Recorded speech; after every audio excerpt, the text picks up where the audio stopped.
Hello, ഹൃദയപൂർവ്വം എന്ന ചിത്രത്തിൻ്റെ ഇന്ന് 20-ാം ദിവസത്തെ കേരള ബോക്സ് ഓഫീസ് കളക്ഷൻ റിപ്പോർട്ടാണ് നമ്മൾ നോക്കാൻ പോകുന്നത്.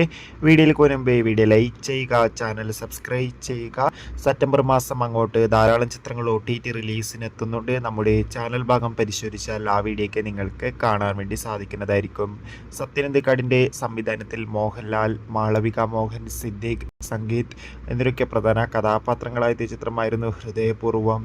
ചിത്രത്തിന് അതിഗംഭീരമായ പോസിറ്റീവ് റെസ്പോൺസ് തന്നെയാണ് ഇപ്പോഴും പുറത്തുകൊണ്ടിരിക്കുന്നത്. അതുകൊണ്ട് തന്നെ ഏവരും ഏറെ ആകാംക്ഷയോടെ ചിത്രത്തിൻ്റെ കളക്ഷൻ റിപ്പോർട്ടും അറിയാൻ വേണ്ടി കാത്തിരിക്കുകയാണ്. ഫൈനലി ചിത്രത്തിൻ്റെ 20-ാം ദിവസത്തെ, അതായത് ചൊവ്വാഴ്ച ദിവസത്തെ ഏറ്റവും പുതിയ കളക്ഷൻ അപ്ഡേഷൻ പുറത്തുവന്നിരിക്കുകയാണ്. ഇന്നും ചിത്രത്തിന് മികച്ചൊരു ബുക്കിംഗ് ആയിരുന്നു കേരളത്തിൽ നടക്കുന്നത്. അതുകൊണ്ട് തന്നെ ഇന്നും 1 കോടിക്ക് അടുത്ത് വരെ കളക്ഷൻ നേടിയെടുക്കാൻ വേണ്ടി സാധിക്കുമെന്നാണ് ട്രാക്കിംഗ് റിപ്പോർട്ടുകൾ സൂചിപ്പിക്കുന്നത്. കാത്തിരിക്കാം കൂടുതൽ കളക്ഷൻ റിപ്പോർട്ടിനായി. ചിത്രം കണ്ടവരുടെ അഭിപ്രായം കമൻറ്റ് ചെയ്യുക.